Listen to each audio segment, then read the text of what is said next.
David, 27 ans, je suis Customer Happiness Manager pour la société MyNotary. Alors concrètement, qu'est-ce que ça veut dire Customer Happiness Manager? C'est être à la charge de deux choses. D'abord, être en charge du support, c'est-à-dire accompagner les clients au quotidien sur les problématiques qu'ils peuvent rencontrer sur l'outil, sur l'utilisation de la plateforme, sur des questions aussi juridiques. Mais ça va être aussi derrière pouvoir améliorer tout ce qui est expérience client, expérience utilisateur, et donc pour ça travailler à la fois avec le designer, les développeurs, pour faire en sorte que l'expérience d'utilisation soit la plus aboutie possible. Mais principalement 90% de mon temps, j'ai des professionnels au téléphone, que ce soit des agents, des notaires, des mandataires ou des promoteurs et des bailleurs sociaux.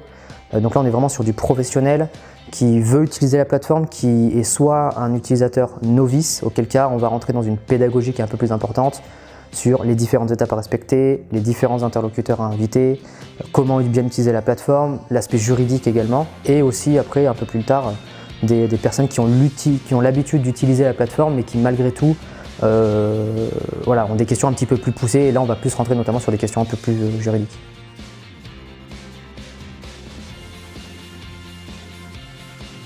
J'ai voulu tout être. C'est aussi, aujourd'hui, je me rends compte que c'est une vraie force parce que du coup, je suis devenu quelqu'un de très curieux. Mais à l'époque, c'est très déstabilisant. C'est-à-dire que je voulais tout être. Je voulais être hockeyeur, c'est mon rêve, c'est mon sport de prédilection. Donc j'ai fait sport-études. Après, je suis quelqu'un de très manuel, très créatif. Donc j'ai voulu être charpentier. Ça m'intéressait pour moi de pouvoir toucher, d'avoir de la matière entre les mains. Puis je me suis fait mal au dos, donc c'est pas la peine. Après, j'ai fait mon bac en me disant que ça pouvait être intéressant. C'est là où j'ai commencé à vraiment m'intéresser à des choses un petit peu plus philosophiques avec l'économie, la philosophie, l'histoire, etc. Où j'ai pu rentrer en tout cas dans une réflexion qui était importante. Et puis arrivé à la fin du bac, non. J'ai été paumé, donc j'ai pris 2 ans. Mais globalement, l'ado que j'étais, je dirais que j'étais un petit peu insouciant et je faisais un peu tout et n'importe quoi. Je pense que je me suis cherché pendant très longtemps. Personnellement, professionnellement parlant, ça a été une longue route.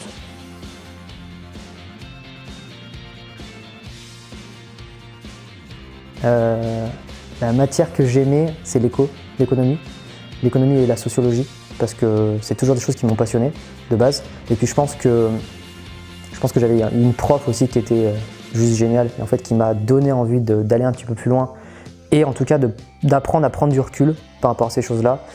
Et à l'inverse, la matière que je détestais le plus, c'était les maths.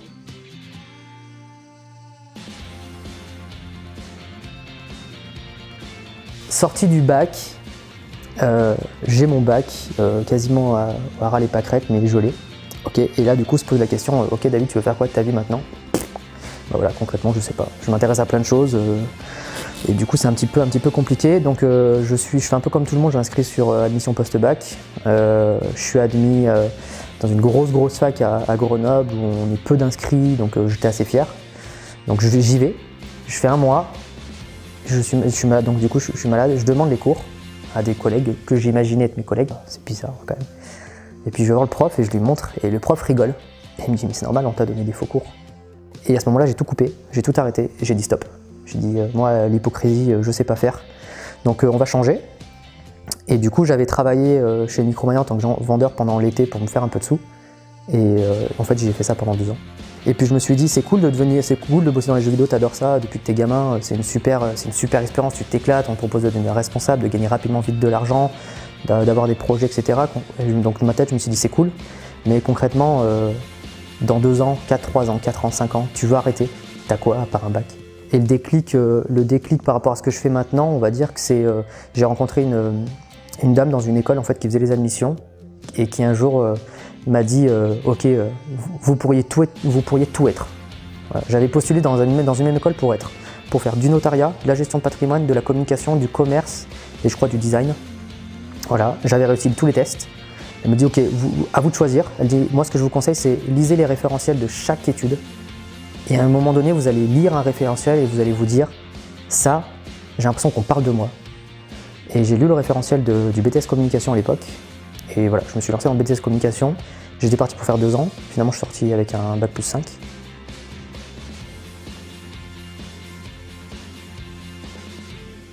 Alors, c'est compliqué parce que ça reste une start-up. C'est une start-up qui est en pleine évolution. Ils étaient 6 il y a 8 mois, on est 14 aujourd'hui, donc c'est énorme en termes de changement. Chacun doit encore aujourd'hui un peu trouver sa place par rapport à ça, mais en termes d'environnement de travail, je compte pas mes heures, faut pas les compter. Je pense que c'est très important parce que si on se met à les compter, c'est qu'il y a un truc qui va pas, surtout dans un environnement comme ça qui est changeant, qui est mouvant et qui du jour au lendemain peut totalement être déstabilisé. Donc non, je compte pas mes heures, globalement j'arrive à 9h le matin, j'essaye de repartir vers 18h30, 19h.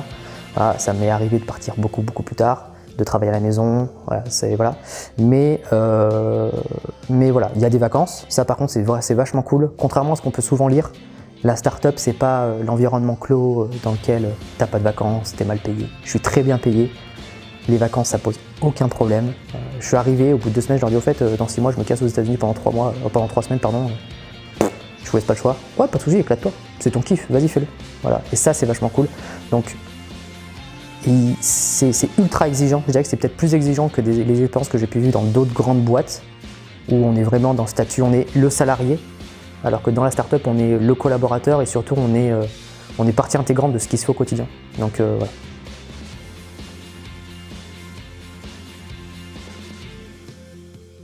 Alors on se tutoie, tous, et je suis un des plus vieux. Ça c'est assez dérangeant, parce qu'on estime qu'on va rejoindre une société où il va y avoir des mentors, des personnes sur lesquelles on va pouvoir s'appuyer, qui vont pouvoir nous expliquer plein de choses, et c'est totalement l'inverse en fait. Et en fait, ce qui est cool, c'est qu'on est tous sur un pied d'égalité malgré nos âges. Donc voilà, c'est très bon enfant, il y a des phases où on est très sérieux, on va vraiment bosser, etc. Et puis des phases où en fait on va vraiment pouvoir déconner. Enfin, je compte pas le nombre de fusils nerfs qu'on a dans le bureau, c'est complètement hallucinant. Au niveau vestimentaire, c'est libre, personne n'est rien obligé, on fait toujours un petit peu attention, on n'est jamais à l'abri qu'un client décide de venir nous voir, mais c'est totalement décontracté, c'est un vrai plaisir parce que du coup il n'y a pas cette pression vestimentaire et du coup derrière la pression de si je suis bien habillé avec un costard, c'est que j'ai un statut, donc c'est que j'ai un salaire, etc. Voilà, on est tous sur le même niveau et ça c'est cool.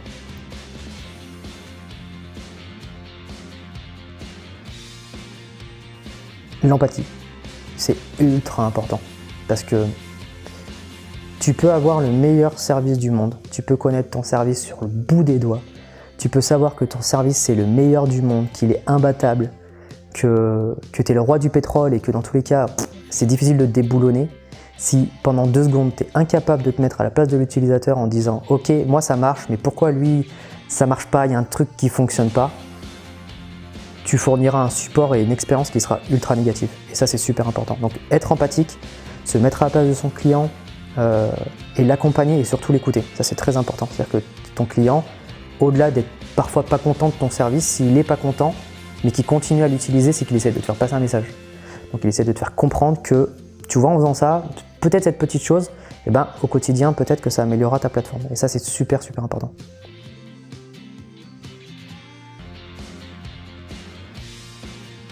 Alors c'est un peu tout, je pense que c'est encore la découverte, parce que c'est totalement nouveau pour moi, j'ai jamais fait ça avant. Non, je dirais que c'est la découverte, donc je suis toujours un peu dans l'euphorie pour l'instant de découvrir des choses. C'est l'échange avec les clients, pour rien au monde je le changerai. C'est-à-dire que voilà, j'ai des clients au départ, c'était un petit peu compliqué, il faut apprendre à les connaître. Aujourd'hui, il y a des clients, je les tutoie, on s'appelle. Et l'esprit start-up qu'on décrit et qu'on dit que c'est exceptionnel, me fait rester. Parce que c'est beaucoup plus jeune, c'est beaucoup plus dynamique, on est beaucoup plus responsabilisé. Malgré tout, c'est ultra exigeant.